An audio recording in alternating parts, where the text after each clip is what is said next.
নিরামিষ দিনে এই রেসিপিটা কিন্তু করে দেখতেই পারো, বেশ ভালো হয়।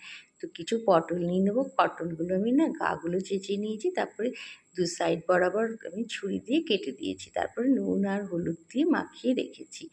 এরপরে একটা বাটিতে নিয়েছি মুগের ডাল, মুগের ডালটা লাগবে। আর একটা বাটিতে হলুদ গুঁড়ো, জিরের গুঁড়ো, লঙ্কার গুঁড়ো, ধনের গুঁড়ো, এইগুলো সব কটা মশলা নিয়ে নিতে হবে। দিয়ে না জল দিয়ে এটা একটা পেস্ট তৈরি করে নেবো। এটা করলে না দেখবে যে বাটা মশলার যে টেস্টটা আসে না, ঠিক সেই রকমই টেস্টটা আসবে। এরপরে যে মুগের ডালটা রেখেছিলাম সেটা শুকনো খোলায় মানে কড়াতে আমি নেড়ে নিচ্ছি। বেশ লাল লাল করে ভাজতে হবে। দিয়ে আমি একটা বাটিতে মুগের ডালগুলো নিয়ে নিয়েছি, দিয়ে একটু ভিজতে দেবো। আর এদিকে কড়া বসিয়ে দিয়েছি, কড়াতে সর্ষের তেল দিয়ে দিচ্ছি। তেলটা গরম হলে পটলগুলো একের পর এক দিয়ে দেবো।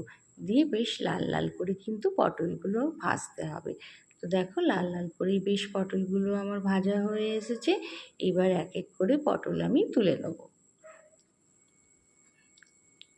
আর ওই তেলেতেই দিয়ে দেবো হিং, গোটা জিরে আর একটু আদা বাটা দিয়ে ভালো করে নাড়াচাড়া করব।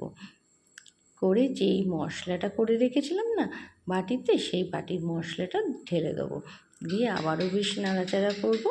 এরপরে দিয়ে দেবো টমেটো। টমেটোগুলো দিয়েও ভালো করে কিন্তু কষাতে হবে, যাতে কাঁচা মশলার যে গন্ধটা যেন না আসে। দেখো কালারটাও বেশ ভালো এসছে। এতে না একটু কাশ্মীরি লঙ্কার গুঁড়ো দিয়ে দেবে, পরিমাণ মতন লবণও দিয়ে দেবে। দিয়ে ভালো করে কষিয়ে নিচ্ছি। এরপরে যে ডালটা ভিজতে দিয়েছিলাম বাটিতে, সেই ডালটা দিয়ে দিতে হবে। আর ডালটা না বেশি যেন গলে না যায়, বেশ গোটা গোটা থাকবে, সেটাই খেতে কিন্তু বেশ ভালো হবে, বেশি যেন সেদ্ধ না হয়। দেখো তেলটা বেশ ছেড়ে এসছে। এরপরে না পটলগুলো দিয়ে দেবো। পটলগুলো দিয়েও একটুখানি নাড়াচাড়া করব।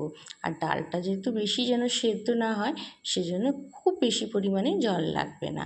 আমি এখানে বড় কাপের 1 কাপ মতন জল দিয়েছি। জল দিয়ে নাড়াচাড়া করে এটা একটু ঢাকা দিয়ে হতে দেবো, রান্নাটা হতে দেবো। দেখো 5 মিনিট পরে আমি এই ঢাকাটা খুলে নিয়েছি। দিয়ে এর মধ্যে না একটুখানি চিনি দিতে হবে, তাহলে ব্যালেন্সটা ভালো আসবে। তো দিয়ে দিয়েছি চিনি। আর দিয়ে দেবো আর একটু গরম মশলার গুঁড়ো দেবে। আর দিতে হবে একটুখানি ঘি দিয়েছি। ঘিটা দিয়েই আর একটুখানি হলেই বেশ গামাখা গামাখা হবে। দেখো তাহলেই কিন্তু আমাদের রান্নাটা কমপ্লিট হয়ে যাবে।